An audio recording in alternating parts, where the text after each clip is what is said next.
Donc voilà, dans cette vidéo, je vous propose d'étudier ce qu'on appelle les lignes de niveau m à scalaire mb égale k, avec k un nombre réel. Donc on prend la longueur AB qui vaut 1, on pourra changer la longueur dans d'autres exercices, mais là je vais la choisir égale à 1, on prend k un paramètre réel, et on vous demande quel est l'ensemble des points, tels que le produit scalaire m à mb vaut toujours k. Alors on va le faire de deux façons, avec un repère cartésien, donc des équations cartésiennes, et sans repère. Alors, on va commencer avec un repère. Le repère, on va le centrer en A. Et on va prendre comme premier vecteur le vecteur AB. Donc, ça veut dire que les coordonnées de A seront donc 0, 0. Et les coordonnées de B sont donc 1, 0. Voilà. Vous allez voir, ça va très vite. Les coordonnées de M, le point M, ça sera donc XY. Donc, M, X, Y. Voilà. Donc, j'ai de la place, on va en prendre. Donc, MA scalaire MB. Ça veut dire que les MA, le coordonnée, donc moins X, 0 moins Y, scalaire MB, c'est donc 1 moins X, et donc moins Y est égal à K. On calcule donc ce produit scalaire, c'est donc moins X fois moins X, plus Y2 égale K. Et en développant, on trouve donc X2 plus, non, moins X plus Y2 égale K. Voilà. Alors, on reconnaît un semblant de début des fins d'équation cartésienne, mais on sait que ce genre d'équation n'est pas toujours une équation forcément cartésienne de cercle. Les équations sous la forme x2 plus y2 avec des x et des y peuvent être soit un cercle, soit un point, soit l'ensemble vide. Donc on a besoin de trouver le centre et le rayon si c'est un cercle. Donc on va utiliser ce qu'on a déjà vu, la forme canonique. Ici, x2 moins x. Donc là c'est le double produit. Donc c'est les b de x moitié de ce qu'il y a devant x en demi. Au carré plus y2 égale k. Et comme on a ici mis un carré, il faut enlever donc le carré d'un demi, donc moins un quart qui va aller de l'autre côté par soustraction, qui deviendra k plus un quart. Voilà, et là tout dépend de la valeur de k.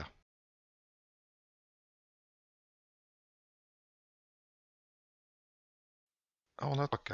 Si k plus un quart est positif, voilà, c'est un k est supérieur, donc k supérieur à moins un quart. Donc k supérieur à moins un quart.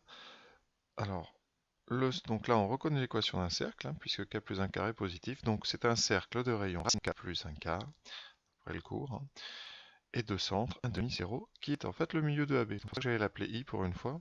Voilà, donc dans le premier cas, si k est plus grand que moins un quart, vous avez un cercle de centre, le milieu de AB, et d'un rayon qui dépend de k, alors qui part de 0 quand k vaut moins un quart, ce qu'on va voir, juste qui peut s'agrandir à l'infini, enfin à l'infini, qui peut s'agrandir autant qu'on veut quand on fait grandir k.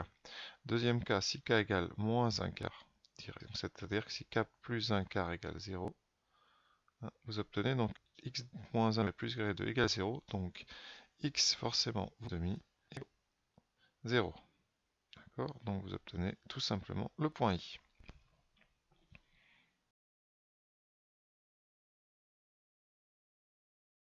Voilà, donc si k plus un quart égale 0, on obtient donc la somme de deux carrés qui valent 0, donc que le point I de coordonnées 1 demi 0, donc c'est un cercle de rayon 0 tout simplement. Et si k plus un quart, c'est-à-dire que si k est plus petit que moins un quart, et bien vous avez x moins 1 demi au carré plus y2 qui est négatif, et comme ce sont deux carrés, c'est impossible. Donc on obtient l'ensemble vide. Donc cette ligne de niveau est en fait, en fonction de k, soit l'ensemble vide. Quand k augmente, à un moment, ça donnera le milieu de AB, et quand k continue d'augmenter, donc au-delà de moins un quart, eh bien vous aurez un cercle qui va grandir, grandir. Voilà. Maintenant, essayons de trouver les mêmes résultats sans utiliser de repères. On va quand même utiliser quelque chose du texte, c'est le milieu de AB. Et on va, à l'intérieur de MA et à l'intérieur de MI, décomposer en utilisant ce point I. Voilà, donc je pars de MA scalaire MB. Je décompose avec le point I, donc MI plus IA scalaire MI plus IB. On utilise la double distributivité, voilà, j'obtiens 4 produits scalaires, et on va les étudier chacun les uns après les autres. Alors le premier, c'est donc le carré scalaire de MI, c'est donc la distance MI au carré. Ensuite, vous avez MI scalaire IB et IA scalaire MI. Donc on va utiliser la commutativité, et IA scalaire MI, c'est aussi MI scalaire IA. Voilà. Et ici, vous allez voir, juste après, on va faire une factorisation par MI, puisqu'on a vu qu'on avait le droit de factoriser dans le produit scalaire. Ensuite, il reste IA scalaire IB. Alors, sur le dessin, hein, I est au milieu de AB. Donc, juste connaître le centre, ça veut dire IA et IB sont collinéaires, mais ont de sens contraire. Donc, le produit scalaire sera moins le produit des deux longueurs. Voilà, on va donc maintenant factoriser ici. Voilà, donc on factorise ensuite par MI dans les deux produits scalaires du milieu. On a donc MI scalaire IB plus IA au milieu. Vous avez donc MI carré devant, et ensuite vous avez IA fois IB. Alors IA c'est la moitié de AB, IB c'est la moitié de AB, donc vous avez moins AB sur 2 fois AB sur 2. On va un petit peu regarder ce que ça donne. Alors IA plus IB, très intéressant, justement, c'est tout l'intérêt là. Comme I est le milieu de AB, ce vecteur là est le vecteur nul. Voilà. Et donc le produit scalaire ici va valoir 0. Il vous reste donc tout simplement MI carré moins AB carré sur 4.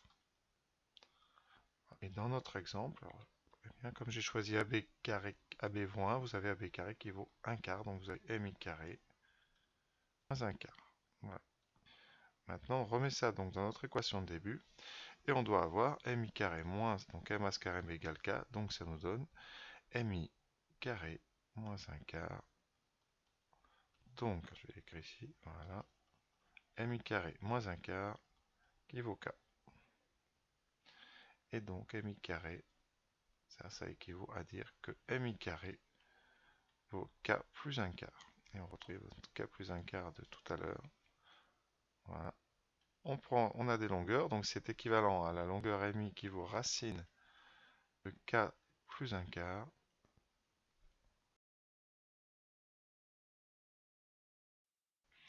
Alors évidemment, on peut prendre la racine carrée de K plus 1 quart si K est plus grand que moins 1 quart. D'où les 3 K qu'on retrouve de tout à l'heure. Si K est plus petit strictement que moins 1 quart, alors MI carré ne peut pas être égal à K plus 1 quart, donc c'est l'ensemble vide.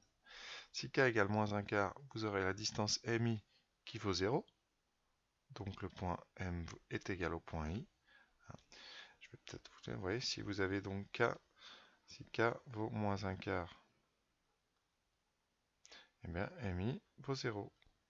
Donc forcément, le point M est à distance nulle de I, c'est donc M égale I. On retrouve notre point I.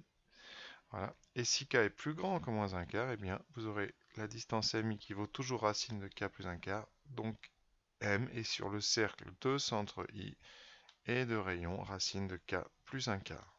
Donc voilà, j'espère que cela vous a plu. Alors pour généraliser, dans les exercices, eh ben, A et B n'ont pas toujours des coordonnées si simples, mais la méthode est exactement la même. Hein. Ouais, et on peut aussi changer la longueur de AB si on veut pour une longueur 2 ou 3, donc ça change légèrement la formule, mais la méthode est rigoureusement identique. Donc voilà, je vous souhaite une bonne fin de journée.